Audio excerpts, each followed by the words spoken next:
Hoy vamos a meternos de lleno en la mente de uno de los banqueros centrales más decisivos de la historia, Alan Greenspan.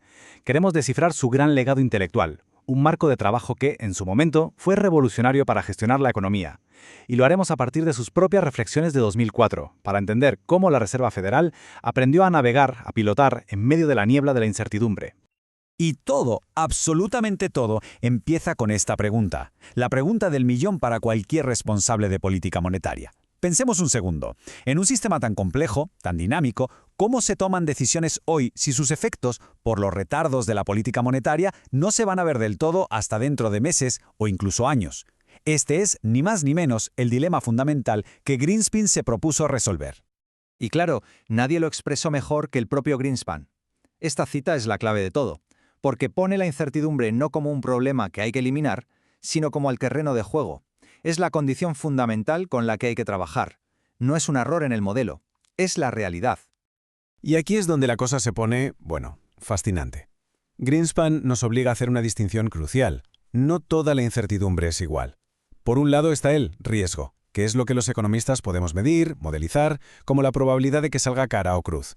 Pero por otro lado está la incertidumbre knightiana, que viene del economista Frank Knight, y esto, amigos, es la niebla total. Es el mundo de lo desconocido, de los cisnes negros, donde ni siquiera conocemos todos los resultados posibles, y mucho menos sus probabilidades. Y es justo ahí, en esa niebla, donde se toman las decisiones de política monetaria. Para entender por qué este enfoque era tan necesario, tenemos que viajar en el tiempo. Vámonos a los años 90, una década que literalmente hizo saltar por los aires los modelos económicos que se usaban hasta entonces y obligó a la Reserva Federal a replanteárselo todo desde cero. A ver, es que esta cronología no es una línea de tiempo, es un campo de minas. Empezamos con la batalla legendaria de Volcker contra la inflación, luego la intervención de emergencia en el crash del 87. Le sigue una recuperación súper lenta por una crisis de crédito. Y justo cuando parece que hay algo de calma, a mediados de los 90, ¡boom!, estalla una hoja de la productividad que lo cambia todo y que nos lleva de cabeza a la burbuja de las .com. Imaginen estar ahí dentro, en la Fed. El mapa que tenían ya no servía para nada. Y aquí está el epicentro del terremoto. El pilar de la política monetaria de la época, la famosa Nairu, decía una cosa muy simple. Si el paro baja demasiado, la inflación se dispara. Era casi una ley de la física económica. Pues bien, los 90 la pulverizaron. El desempleo se desplomó a mínimos históricos y la inflación, en lugar de subir, bajaba. Era obvio, las viejas reglas estaban rotas, la estructura de la economía había cambiado para siempre. Ante esta nueva realidad, con el manual de instrucciones hecho cenizas, la Fed de Greenspan tuvo que desarrollar un nuevo enfoque. Y ojo, no era una fórmula matemática, era un paradigma, una forma completamente nueva de pensar sobre cómo tomar decisiones. El corazón de este nuevo paradigma es, en esencia, pensar como un bayesiano. Suena muy técnico, en realidad es muy intuitivo. Pensemos en un detective. No se aferra a una única teoría del crimen. Con cada nueva pista actualiza sus sospechas, reevalúa a los posibles culpables y cambia el rumbo de la investigación. Pues eso es lo que la Fed empezó a hacer, tratar sus modelos económicos no como verdades absolutas, sino como hipótesis que hay que contrastar y actualizar constantemente con los datos que van llegando. Y este proceso lo es todo. La meta ya no es acertar con una predicción. El objetivo es mucho más sutil. Es identificar todos los riesgos posibles, ponerle un precio a los peores escenarios, lo que se llaman los eventos de cola, y al final diseñar una política que no sea perfecta para un único futuro, sino que sea lo suficientemente buena, que sea robusta ante muchos futuros posibles. Muy bien, la teoría suena bien. Pero ¿cómo se traduce esto al mundo real cuando las cosas se ponen feas de verdad? Pues vamos a analizar dos momentos críticos en los que la Fed aplicó este marco de gestión de riesgos. El impago de la deuda rusa de 1998 es el caso de estudio perfecto. La economía de Estados Unidos iba como un tiro. Según los modelos de siempre, no había ningún motivo para bajar los tipos de interés.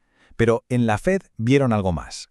Un riesgo de baja probabilidad, pero con consecuencias potencialmente catastróficas. Un contagio financiero global. Así que tomaron una decisión que nadie esperaba. Actuaron preventivamente. Bajaron los tipos de interés como quien compra un seguro carísimo contra un incendio que es muy poco probable. El coste, que era arriesgarse a tener un poco más de inflación, se consideró un precio pequeño a pagar para evitar un colapso total.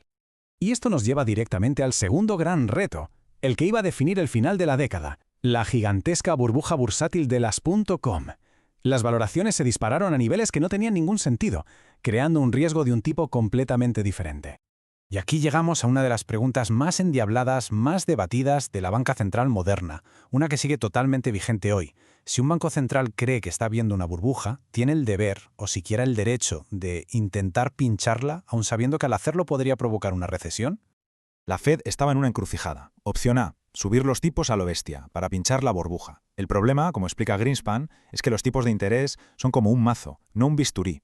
Una subida pequeña no habría hecho nada, y una bastante fuerte para frenar la bolsa habría aplastado la economía real. Por eso optaron por la opción B, la estrategia de esperar y limpiar. Es decir, no intentas ser el héroe que para la fiesta, sino que te preparas para ser el equipo de emergencias que limpia y mitiga los daños cuando la fiesta, inevitablemente, se acaba. Y la escala de esa operación de limpieza fue sencillamente monumental. Este número lo dice todo. 5,5 puntos porcentuales. Esa fue la bajada total de los tipos de interés. Para que nos hagamos una idea, fue una de las flexibilizaciones monetarias más rápidas y agresivas de la historia. Fue como abrir todas las compuertas para inundar el sistema de liquidez y evitar que el colapso de la bolsa se llevara por delante la economía real. Y vista desde la perspectiva de 2004, la de Greenspan, la estrategia fue un éxito. Porque a pesar de una tormenta perfecta, el desplome de la bolsa, los ataques del 11 de septiembre, los escándalos de Enron y WorldCom, la recesión de 2001 fue sorprendentemente suave. El cortafuegos había funcionado. La gestión de riesgos había conseguido aislar la economía real de la implosión financiera. Esto nos lleva a la gran conclusión de todo este análisis, que es una defensa apasionada de la discrecionalidad, del juicio disciplinado, por encima de la obediencia ciega a reglas simples. Las reglas simples, como la famosa regla de Taylor, son como los ruidines de una bicicleta. Están bien para empezar, pero son inútiles en una carrera de montaña. Como argumenta Greenspan, fallan justo cuando más las necesitas, en las crisis, en los momentos de cambio estructural como en el crash del 87 o la crisis rusa. Su gran problema es que asumen que el mundo es estático cuando la economía es un organismo vivo que no para de cambiar. Y esta cita, para mí, es la filosofía que lo resume todo. Si uno acepta que los parámetros de la economía, la productividad, la globalización, cómo nos comportamos como consumidores, están cambiando todo el tiempo, entonces confiar ciegamente en un modelo con parámetros fijos no es solo un error, es una negligencia. La política monetaria, por tanto, no puede ser un piloto automático, tiene que ser un sistema que se adapta. Así que, para terminar, el verdadero aporte de la doctrina Greenspan no es una regla que se pueda programar en un ordenador. Es algo más sutil, pero mucho más potente. Es un marco mental, un paradigma disciplinado para usar el buen juicio en un mundo donde nunca vamos a tener toda la información. Y todo esto nos deja con una pregunta final, que es fascinante. En esta era del Big Data y de la inteligencia artificial, ¿es este enfoque, basado en el juicio, en la intuición disciplinada, un modelo atemporal o es una reliquia de otra época? ¿Podrá un algoritmo algún día gestionar la incertidumbre keynesiana mejor que un ser humano? La respuesta a esa pregunta seguramente definirá la próxima gran revolución en la banca central.